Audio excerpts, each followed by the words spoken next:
إن الحمد لله الأكرم الذي خلق الإنسان كرمه وعلمه من البيان ما لم يعلم فسبحان الذي لا يحصى امتنانه باللسان ولا بالقلم ونشهد أن لا إله إلا الله وحده لا شريك له ونشهد أن سيدنا إمامنا قدوتنا حبيبنا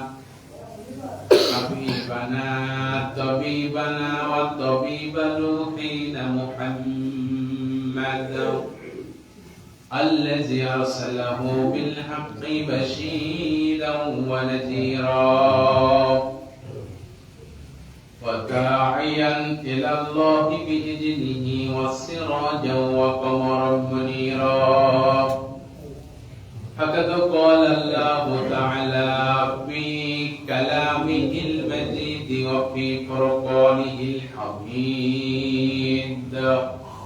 সবাই পড়ুন আউযু বিল্লাহি মিনাশ শাইতানির রাজীম বিসমিল্লাহির রহমানির রহিম আমার সাথে ইন্না আনজালনাহু ফি লাইলাতিল কদর ওয়া মা أدراك ما ليلة القدر ليلة القدر خير من ألف شهر تنزل الملائكة والروح فيها بإذن ربهم من كل أمر سلام هي حتى مطلع الفجر صدقت يا رب العالمين عن نافع عن ابن عمر رضي الله تعالى عنه قال فرض رسول الله صلى الله عليه وسلم زكاة رمضان بري على العبد والذكر والأنثى صاعا من تمر أو صاعا من شعير فعدل الناس به نصف الصاع من بر أو كما قال عليه الصلاة والسلام মুআজ্জাজ মুহতারাম ফজলায়ে জাম সম্মানিত উপস্থিতি সকলের প্রতি আমার আবারও সশ্রদ্ধ সালাম আসসালামু আলাইকুম ওয়া রাহমাতুল্লাহি তাআলা ওয়া বারাকাতুহু সর্বপ্রথম সেই বিশ্বনীয় আল্লাহ সুবহানাহু ওয়া তাআলা শুকরগুজার করছি যে মহান আল্লাহ রাব্বুল আলামিন আমাদেরকে পবিত্র রমাদান মাসের শেষের দিকে শবে কদরের অংশে তার পাকঘর মসজিদে হাজির হওয়ার তৌফিক দান করেছেন সেই মহান রবের শুকর করছি সকলেই পড়ুন আলহামদুলিল্লাহ আর একটু আওয়াজ দিয়ে বলুন আলহামদুলিল্লাহ পাশাপাশি বিশ্ব মানবতার মুক্তির দিশারি মুক্তির দূত মুহাম্মদ আরবি মামিলার নয়নের মণি হাবিবুনা তবিবুনা সানাতুনা তবিবু কুলুবিনা তবিবু আরওয়াহিনা মুহাম্মদ রাসূলুল্লাহ সাল্লাল্লাহু আলাইহি ওয়াসাল্লাম সম্মানিত উপস্থিতি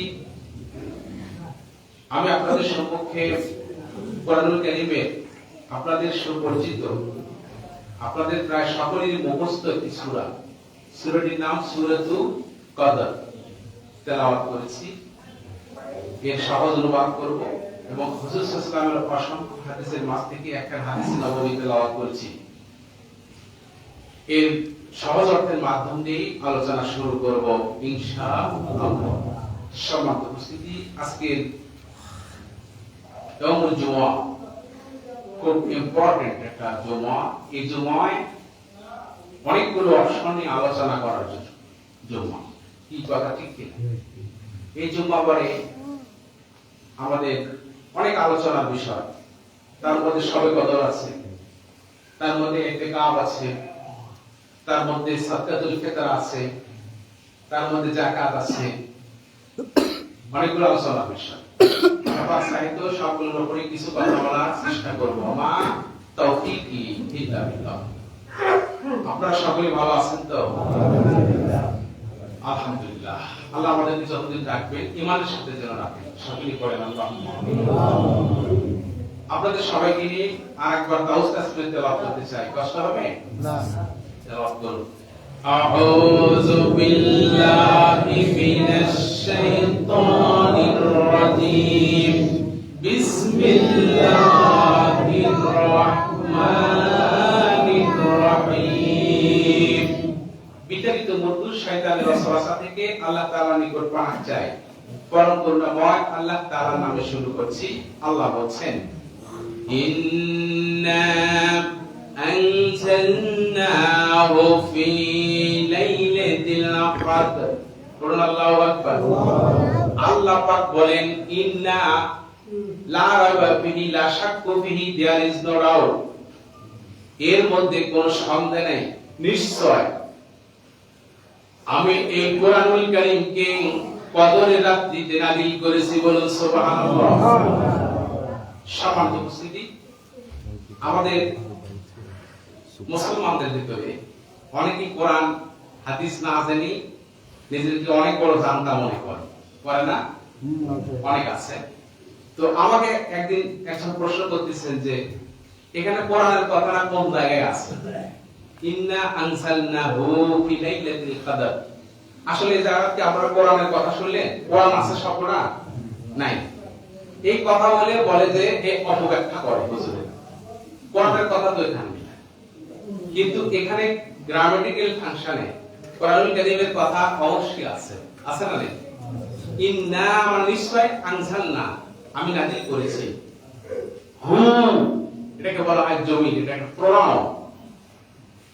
নাউনের পরিবর্তে যাহা ব্যবহার হয় এটাকে বলা হয় প্রোনাউন, আর যদি বলা হয় জমির। কথা বুঝছেন? এখানে নাউনটা কি, এখানে ইসমিটা কি? এই ইসমিটা হলো মহাগ্রন্থ আল কোরআনুল কারীম। বলেন সুবহানাল্লাহ। ইন্না আনজালনাহু ফি লাইলাতিল কদর। আল্লাহ পাক বলেন, আমি এই কোরআনকে কদরের রাত্রিতে নাযিল করেছি। বলেন সুবহানাল্লাহ। আল্লাহ পাক বলেন, দোস্ত হে আমার হাবিব, ওয়া মা আদরাকা মা লাইলাতুল কদর। আমার হাবিব, আমার দোস্ত, আপনি কি জানেন কদরের রাতটা কি? বলেন সুবহানাল্লাহ। কে বলতেছেন? আল্লাহ। প্রশ্ন করছেন কাকে? নবীকে। উত্তর দিবেন কে? নবী নাকি? না, সুয়ালে মুকাদ্দার। যিনি প্রশ্ন করছেন তিনি উত্তর দিয়েছেন। প্রশ্ন করেছেন আল্লাহ, উত্তর দিয়েছেন আল্লাহ। বলেন সুবহানাল্লাহ। আল্লাহ বলতেছেন, লাইলাতুল কদরি খায়রুম মিন আলফি শাহর। আল্লাহ বলেন, কদরের রাত হলো সেই রাত যেই রাতে ইবাদত করলে আল্লাহ পাক তার বান্দার আমলনামায় 1000 মাসের চেয়ে ইবাদত বেশি দেবে। আল্লাহ পাক বলেন, দোস্ত হে আমার হাবিব, এই রাত্রিতে শুধু আমার বান্দারা আমার ইবাদত করে তাই নয়, আমার বান্দাদের সাথে আমার ফেরেশতা মণ্ডলীও ইবাদত করে। আমার বান্দারা ইবাদত করে, দোয়া করে, আমিন আমিন বলে। আমার ফেরেশতাগুলো তাদের সাথে আমিন আমিন বলেন। বলেন সুবহানাল্লাহ। আল্লাহ তার বিপাস দিয়েছেন, দলিল দিয়েছেন, তানাজ্জালুল মালাইকাতু ওয়ার রূহ। আল্লাহু আকবার। আল্লাহ পাক বলেন, আল্লাহ রাব্বুল আলামিন সেই কদরের রাত্রিতে ফেরেশতাদের দল হযরত জিবরাইল আলাইহিস সালামের নেতৃত্বে দুনিয়ায় পাঠিয়ে দেন। ফিহা বিইذনি রাব্বিহিম মিন কুল্লি আমর। আল্লাহু আকবার। আল্লাহ আদেশে তারা কদরের রাত্রিতে দুনিয়ার জমিনে অসংখ্য ফেরেশতাদের আগমন ঘটে। ফেরেশতারা আল্লাহর বান্দাদের ইবাদতে শরীক হয়ে আমিন আমিন বলেন। বলেন সুবহানাল্লাহ। এই শান্তির বার্তা কতক্ষণ পর্যন্ত? বলেন না 1টা পর্যন্ত, না 12টা পর্যন্ত, না 2টা পর্যন্ত। আল্লাহ বলেন, বান্দা হে শোনো, ইয়া হাত্তা মাতলাইল ফাজর। বলেন আল্লাহু আকবার। ফজর উদয় হওয়া পর্যন্ত ফেরেশতা তোমাদের সাথে সেট থাকে। বলে সুবহানাল্লাহ। এই ছিল কদরের সূরা কদরের অনুবাদ। ব্যাখ্যাকারী কিছু কথা বলবো। হাদিসের অর্থ করছি। আন-নাফিকে হযরত নাফি রাদিয়াল্লাহু থেকে বর্ণিত, ইবনে উমর তিনি হযরত ওমর থেকে বর্ণনা করছেন। ক্বালা হযরত ওমর বলছেন, ফারাদা রাসূলুল্লাহ সাল্লাল্লাহু আলাইহি ওয়াসাল্লাম, রাসূল ফরজের কথা বলছেন, যাকাত রমাদান, রমজান মাসের যাকাত। রমজান মাসের যাকাত বলতে সাদকাতুল ফিতরা, বলে সুবহানাল্লাহ। আলাল হুররি ওয়াল আবদি, স্বাধীন এবং গোলাম, আল যাকারি ওয়াল উনসা, নারী পুরুষ সবার উপরে। কতটুকু? সাআন মিন তামরিন, তামরুন মানে খেজুর। খেজুর দিয়ে যদি তোমরা সাদকাতুল ফিতরা আদায় করো, সান এক সা দিতে হবে। এক সা কি? 3.5 সের, বলেন সুবহানাল্লাহ। 3.5 সের পর্যন্ত সান আরবি শব্দ, এটা অনেকে বুঝবেন না, কিন্তু 3.5 সের পর্যন্ত আপনি যদি খেজুর দিয়ে ফিতরা দিতে চান, হাদিসের ভিতরে 5 প্রকার জিনিসের নাম আছে ফিতরা দেওয়ার জন্য। কয় প্রকার? আর আমি যে হাদিস তেলাওয়াত করেছি, এই হাদিসের ভিতরে 3টির কথা আসছে, আরো 2টি আছে অন্য হাদিসে। 1 নম্বরে তামরিন মানে খেজুর দিয়া, এরপরে সাআন মিন শায়রিন, এরপরে জব দিয়া। ফাবাদালান নাসু বিহি নিসফু সাহিন মিন বিররু। আল্লাহ রাসূল বলেছেন, কেউ যদি গম বা গমের আটা দিয়ে ফিতরা আদায় করতে চায়, তাহলে অর্ধ সা দিতে হবে। অর্ধ সা 2.5 সের, অর্ধ সা 2.5 সের। 5 প্রকার জিনিসের ফিতরার কথা আছে হাদিসে। কয় প্রকার? 5। 1 নম্বরে কি? খেজুর। 2 নম্বরে কি? পনির। 3 নম্বরে কি? কিশমিশ। এরপরে খেজুর, কিশমিশ, পনির, এরপরে গম। এই 5 প্রকার জিনিসের ফিতরার কথা হাদিসে আছে, চাউলের কথা নাই। আছে না? নাই, না। হয়তো বলবেন যে চাউলের কথা নাই, তাহলে চাউল দেব কিভাবে? চাউল তো দিতে পারবে। আপনি যদি মনে করেন আমি পুরো সা সদকা ফিতরা আদায় করব খেজুর দিয়ে, তাহলে পুরো 3.5 সের খেজুরের দাম কত? ধরেন একটা উদাহরণ, একটা আমরা পরিসংখ্যান দাম করে 1600 টাকা। এই 1600 টাকায় কতটুকু চাল লাগবে? কথা কি বুঝতেছেন? এই 1600 টাকায় কতটুকু চাল লাগবে, ততটুকু চাল দেওয়া লাগবে। আপনি চাল দিয়ে আদায় গ্রহণ করেন, সমস্যা নেই। চাল দ্রব্যের আপনি যদি বস্তু দিয়ে করেন করতে পারবেন, আর যদি সমমানের মূল্য দিয়ে করেন তা করতে পারবেন। কথা কি বুঝতে পারলাম? এরপর আপনি যদি বলেন যে না, আমরা ওই খেজুর দিয়ে দেবো না, পুরো সা দেবো না, অর্ধ সা দেবো, গম বা গমের আটা, 2.5 সের, বর্তমান রেটে কমপক্ষে 110 টাকা। কি বলেন? আর ইসলামিক ফাউন্ডেশন থেকে যে ঘোষণা হয়েছে, এটা নির্ধারণ করেছে সর্বনিম্ন 110। সর্বনিম্ন কত? 110। আর সর্বোচ্চ 2800 টাকা প্রায়। 2800 টাকা প্রায়। প্রশ্ন হলো যে হুজুর এত কেন ডিফারেন্স হওয়ার কারণ আছে। আমাদের দেশের প্রধানমন্ত্রীর নাম কি? তারেক রহমান। তারেক রহমান আর আমি আপনাদের ইমাম, কি বলে? আমার ফিতরা আর তারেক রহমানের ফিতরা কি সমান? এক রকম দাম হবে? কথা ভালো করে বলছেন। অর্থাৎ ধনী মানুষের দান আর গরিব মানুষের দান এক সমান হয় না। কথা বুঝতে পারলাম? হয়তো বলবে যে কোন জায়গা থেকে কথাটি বললাম। কথাটি বললাম ওই জায়গা থেকে যে জায়গাটা আল্লাহর নবী সাহাবীরা করেছেন পালন। বলেন সুবহানাল্লাহ। আল্লাহর নবী সাহাবীরা এই 3 প্রকার 5 প্রকার বস্তুর ভিতরে গরিব সাহাবী যারা তারা অর্ধ সা দিত, আর ধনী সাহাবী যারা তারা পুরো সা দিত। এখন আপনাদের আমলের বিষয় এখানে আছে, আছে না নাই? আপনারা যারা ধনী মানুষ আছেন, বিত্তশালী মানুষ আছেন, যারা যাকাত ফিতরা দেন, যাকাত দেন, হজ করেন, যাদের অনেক ব্যাংক ব্যালেন্স আছে, যাদের অনেক কামাইয়ের পথ আছে, তাদের দানটাও বড় হওয়া উচিত। কি কথা ঠিক কি না? সম্মানিত উপস্থিতি, সাদকাতুল ফিতর অংশটা পার করে দিই নাকি? এখন এই সাদকাতুল ফিতর এটা দেব কেন, দেওয়ার প্রয়োজন কি, এর কাজটা কি? আমাদের মন তো টাকা দিতে চায় না, কোথাও দিতে চায়, টাকা কিন্তু খুব প্রিয় আমাদের, মন চায় না এটা বের করি পথ থেকে, কিন্তু আল্লাহর প্রেমিক আল্লাহ যারা তাদের কাছে এই অর্থ তেমন কিছু না, তারা অনর্গল দিতে আছে, আছে না নাই, তারা দিতে আছে। এই সাদকাতুল ফিতর এটা কেন আমরা দেব? দেব এই জন্য যে আমাদের রোজার পবিত্রতার জন্য, বলেন সুবহানাল্লাহ। আর এই রোজা পালন করতে গিয়ে আমাদের অনেক সময় অনিচ্ছাকৃত অনেক ভুল ভ্রান্তি হয়ে গেছে, আর রাসূল বলেন যে তার কাফারা হিসেবে সাদকাতুল ফিতর আদায় করো, আল্লাহ কবুল করবেন। আরেকটি সাদকাতুল ফিতর আরেকটি হাদিস আবার যেখানে আসছে, তা হলো কোন আল্লাহর বান্দা যদি সাদকাতুল ফিতর আদায় না করে, পীর নবীজি এক হাদিসে বলেন যে তার রোজা নবমণ্ডলে ও ভূমণ্ডলের মাঝখানে মরালাক থাকে, ঝুলন্ত থাকে। তাহলে সাদকাতুল ফিতর আমাদের আদায় করতে হবে কি হবে না, বলো? করতে হবে। তো সাদকাতুল ফিতর এটা কতটুকু পরিমাণ সম্পদ হলে আমাকে আদায় করতে হবে, কতটুকু, এটা কি জানা দরকার আছে না? কতটুকু? তো এই ব্যাপারে অনেক মতানৈক্য আছে, মাযহাবগত মতানৈক্য আছে। ইমাম শাফি রাহিমাহুল্লাহ উনি বলছেন, ওনার মত, উনি বলছেন যে উনি তো ওনার নিজের মতে বলেন, কোরআন হাদিস থেকে বলছেন, তো উনি বলছেন যে সাদকাতুল ফিতর ওই ব্যক্তির উপর খরচ, উনি বলছেন খরচ, আর ইমাম মালিক বলছেন এটা আদায় করা সুন্নাত, আর ইমাম শিরোমণি ইমাম আবু হানিফা রাহিমাহুল্লাহ বলছেন এটা ওয়াজিব।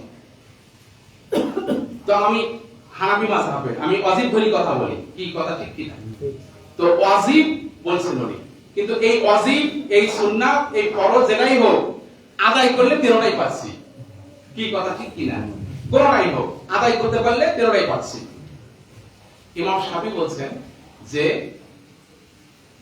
ঈদের দিনে সবে সাদেকের সময় খাদ্য বস্ত্র বাদ দিই, খাদ্য বস্ত্র বাদ দিই, কোন ব্যক্তি যদি নিসাব হিসাব করে দেখা গেছে কমপক্ষে 1.5 লক্ষ টাকা পরিমাণ সম্পদের মালিক হয়, তাহলে তাকে সাদকাতুল ফিতর আদায় করতে হবে। কথাকে আপনারা বুঝতে পারছেন? এই সাদকাতুল ফিতরের ব্যাপারে ইমাম মালিক রাহিমাহুল্লাহ বলেন যে এই সাদকাতুল ফিতর 1.5 লক্ষ নয়, কারো বাড়িতে যদি একদিনের খাবারও থাকে তাকেও সাদকাতুল ফিতর আদায় করা লাগবে, ইখতিলাফি কথা। আর ইমাম আবু হানিফা রাহিমাহুল্লাহ উনি ওনার মত পেশ করেছেন যে সাদকাতুল ফিতর ওই ব্যক্তির উপর ওয়াজিব হবে ঈদুল ফিতরের দিন সবে সাদেকের সময় তার মৌলিক চাহিদা, মৌলিক চাহিদা কি? মৌলিক চাহিদা আমাদের আছে না, খাদ্য বস্ত্র চিকিৎসা বাসস্থান শিক্ষা, এগুলো আমাদের মৌলিক চাহিদা। এই মৌলিক চাহিদা বাদে এবং কৃত্রিম ঋণ নয়, অসুস্থ হয়েছেন, মেয়েকে বিবাহ দিয়েছেন, অর্থাৎ গতানুগতিক ভাবে যে ঋণটা আপনার হয়ে গেছে, কৃত্রিম ঋণ নয়, আপনি বিল্ডিং করছেন, অট্টালিকা করছেন, হাজার হাজার টাকা লোন নিয়ে, এই ধরনের ঋণের কথা বলা হয়নি। তো স্বাভাবিকভাবে আপনার প্রয়োজনীয় যে ঋণ আপনি করেছেন, এই ঋণ পরিশোধ করার পর, কথা কি বুঝতেছেন? এই ঋণ পরিশোধ করার পর, মৌলিক চাহিদা পূরণ করার পর, ঈদের দিন সবে সাদেকের সময় যদি 1.5 লাখ টাকার পরিমাণ সম্পদ কারো জিম্মায় থাকে, তার উপর সাদকাতুল ফিতর আদায় করা ওয়াজিব। কথা কি বুঝতে পারতেছি? সম্মানিত উপস্থিতি, এখন প্রশ্ন হলো এটা দেব কখন? এই ব্যাপারে ইখতিলাফ আছে। আমি সবগুলো ইখতিলাফের কথাই বলতেছি, আমি একটা মত দিয়ে কথা বলবো না, কি কথা ঠিক কিনা? ফিতনা করার দরকার নেই, আদায় করলেই হলো। ইমাম মালিক রাহিমাহুল্লাহ বলছেন যে সাদকাতুল ফিতর ঈদের দিন ঈদুল ফিতরের আগে আদায় করতে হবে, বলেন সুবহানাল্লাহ। এরপরে আদায় করলে আদায় হবে না। এটা কোন ইমামের কথা বলছি? ইমাম মালিক। আর ইমাম শাফি বলছেন সাদকাতুল ফিতর ঈদের দিনে ঈদুল ফিতরের আগে আদায় করতে হবে, এরপরে যদি করে এটা ওয়াজিব দাম থাকবে না, ফরজিয়াত দাম থাকলো না, সুন্নাত থাকলো না, এটা সাধারণ দান হয়ে গেল, নগদ হয়ে গেল। আর ইমামুল শিরোমণি ইমাম আবু হানিফা রাহিমাহুল্লাহ বলছেন যে এই সাদকাতুল ফিতরা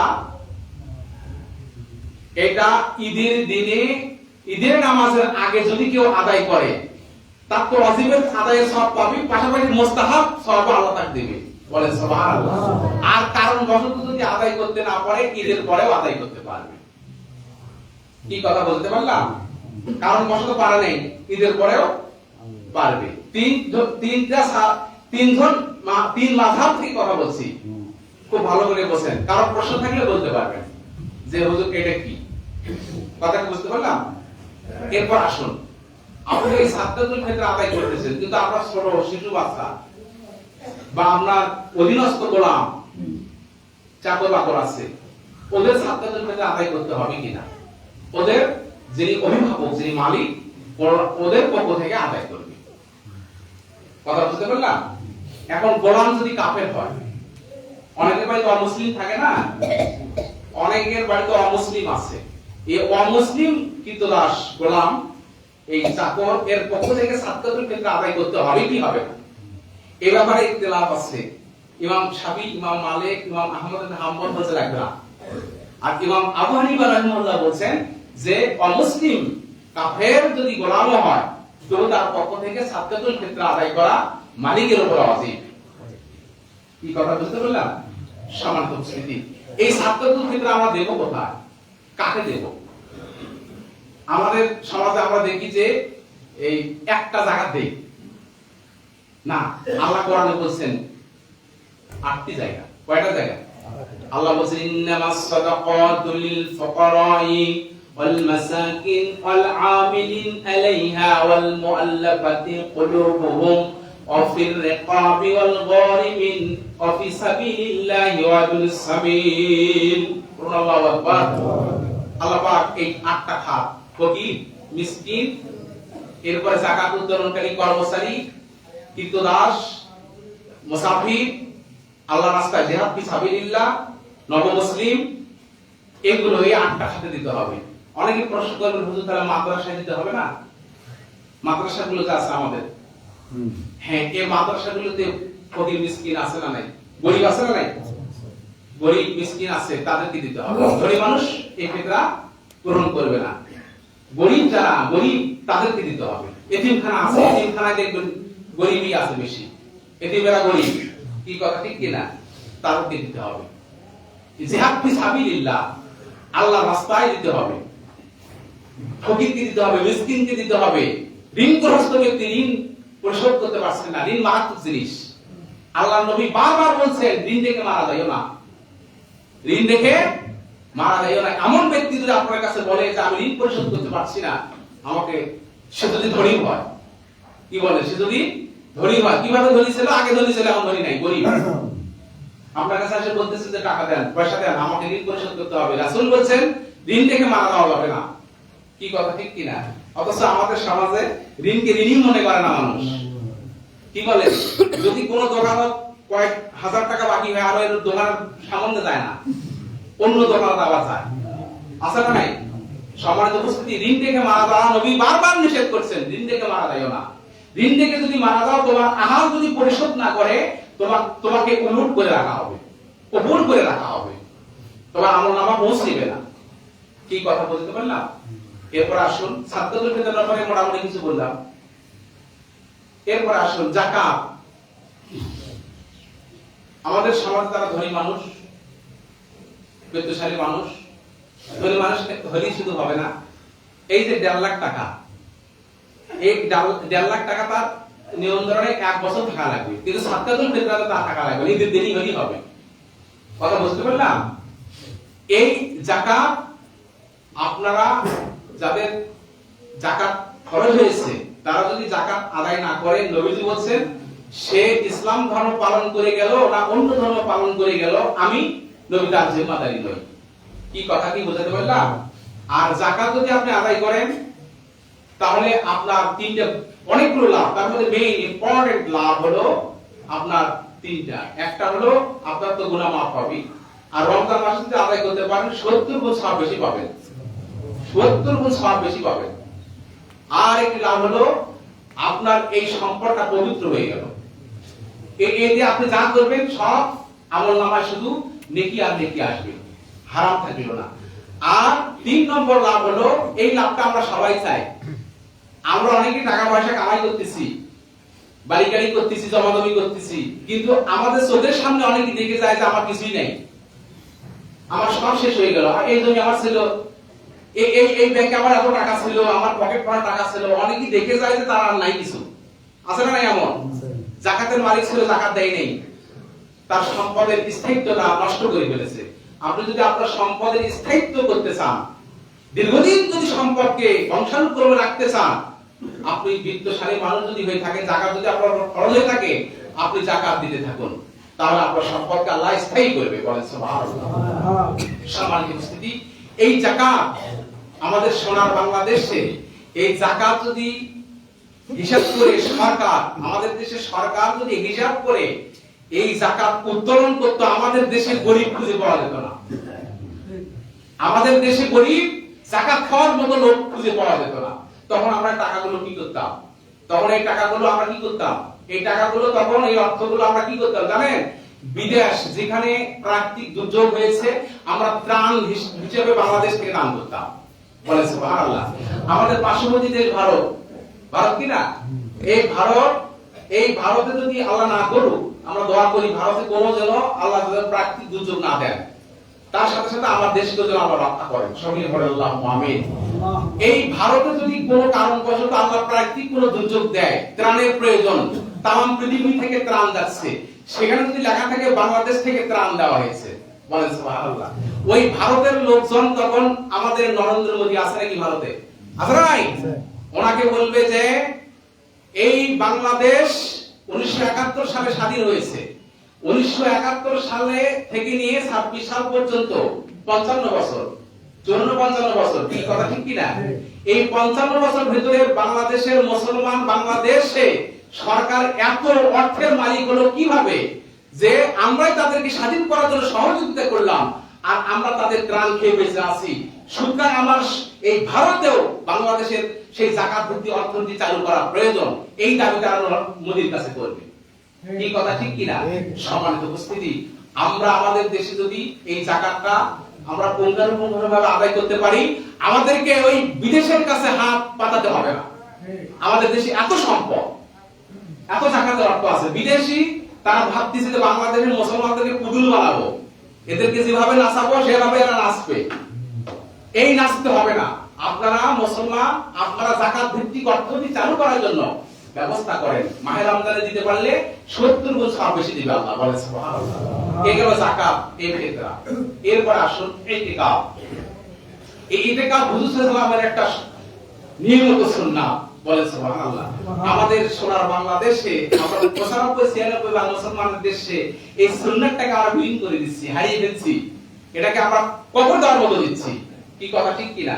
কেন দিচ্ছি জানেন? আমাদের ভিতরে হিংসাই জমজমা, হিংসাই ভরপুর। যে ওই মসজিদের কর্তৃপক্ষ হয়েছে, ওরাই করুক। আমার এই পুরাতন কেন্দ্রীয় মসজিদের কথা আমি বলি নেই, আমি অন্যান্য মসজিদের কথা বলতেছি। কেউ যদি দায়িত্বে থাকে, আরেকজন বলে যে না আমরা হলে কিছু করবো না, ওরাই কি করে করুক। না, এটা তো ইসলাম নয়। ইসলাম আমরা সবাই মিলে কাজ করব। কি কথা ঠিক কিনা? সবাই মিলে আমাদের কাজ করতে হবে। আপনি যদি এই রমজান মাসের শেষ 10 দিন ইতিকাফ করতে পারেন, আপনার লাভ কি? আপনি লাইলাতুল কদর পাবেন। বলেন সুবহানাল্লাহ। আমার প্রিয় নবীজি বলেছেন সে লাইলাতুল কদর পাবে। আর আমাদের সবার জীবনে একটা বার হলেও ইতিকাফ করা দরকার। আমাদের সবার জীবনে, আমাদের সবার, আমার থেকে নিয়ে আপনাদের সবার জীবনে একটা বার হলেও ইতিকাফ যেন আমি করতে পারি। আল্লাহ আমাদের ইতিকাফ কবুল করেন। সকলে বলেন আল্লাহুম্মা আমিন। সবাই নিয়ত করেছেন তো ইনশাআল্লাহ একটা বার হলেও আমরা ইতিকাফ করব। এই রমজান মাসের শেষ দশকে যে ইতিকাফ করেছেন, আল্লাহ পাক তাকে কি ফজিলত দিবেন শুনুন। আল্লাহ রাসূল বলছেন একটা হজ করতে কত টাকা লাগে? অনেক, 6-7 লক্ষ টাকা। মাসুদ আছে না? মাসুদ কত টাকা লাগে এখন বর্তমানে? 6.5-6-7 লক্ষ টাকা লাগে মনে করেন। উমরা করতে 2-2.5 লক্ষ টাকা লাগে বর্তমানে। আল্লাহ রাসূল বলছেন যে এই ইতিকাফ যে করেছে শেষের 10 দিনে, তার আমলনামায় সে কবুল হজ, কবুল উমরা সওয়াব পাবে। সুবহানাল্লাহ। চারটি কথা কি বলেন তো? আল্লাহ রাসূল আরো বলছেন কেউ যদি একদিনের ইতিকাফ করে, এই আসমান এবং জমিনের মাঝখানে যে ফাঁকা জায়গাটা আছে, এটার ভিতরে যা কিছু আছে তার সব কিছুর চাইতে আল্লাহ পাক তাকে বেশি মর্যাদা দান করবে। সুবহানাল্লাহ। শুধু তাই নয়, আল্লাহ নবী বলেছেন একদিনের ইতিকাফ যদি করে, ওই ব্যক্তিকে আল্লাহ পাক জাহান্নাম থেকে 3টা পুকুর পার করে রাখবেন। 3টা পুকুর, একটা পুকুর হবে তার দূরত্ব আসমান জমিনের মাঝখান বরাবর এই জায়গার মতো দূরত্ব, অর্থাৎ তাকে জাহান্নামে আল্লাহ দেবে না। বলেন সুবহানাল্লাহ। সম্মানিত উপস্থিতি, আল্লাহ নবী একদিকে নবী, আরেক দিকে রাষ্ট্রনায়ক, প্রধানমন্ত্রী, রাষ্ট্রপতি, 11 থেকে 12-13 জন স্ত্রী, তার সবকিছু দেখাশোনা করে নবীজি একটা বছর ইতিকাফ ছাড়েন। আর আমরা এত সুবিধা পেয়েও ইতিকাফ করতে পারছি না। কি কথা ঠিক কি না? আল্লাহ পাক আমাদেরকে এই আমলগুলো করার তৌফিক দিক। সকলেই করেন আল্লাহুম্মা আমিন। সম্মানিত উপস্থিতি, আরেকটি কথা বলবো। 4টা অপশনের কথা বলছি না, আরেকটা হলো লাইলাতুল কদর। লাইলাতুল কদর প্রিয় নবীজি নির্দিষ্ট করে বলার জন্য বের হয়েছিলেন, কিন্তু সাহাবীরা তাকদীর নিয়ে কথা বলতে গিয়ে সাহাবীরা জোশে ওঠে তর্ক বিতর্কে লিপ্ত হয়েছে। তখন আল্লাহর নবীকে আল্লাহ পাক ভুলে দিয়েছেন, অথবা নবীজি দেখেছেন যে আমি যদি নির্দিষ্ট করে বলি তাহলে ওই রাতটার জন্য আর বসে থাকবে। কি কথা ঠিক কিনা? কিন্তু আমার নবীজি বলছেন যে রমজান মাসের শেষ দশকের বেদর রজনী, রমজান মাসের শেষ দশকের বেদর রজনী, সহিহ হাদিস। বেদর রজনী কি কি? 21, 23, 25, 27, 29।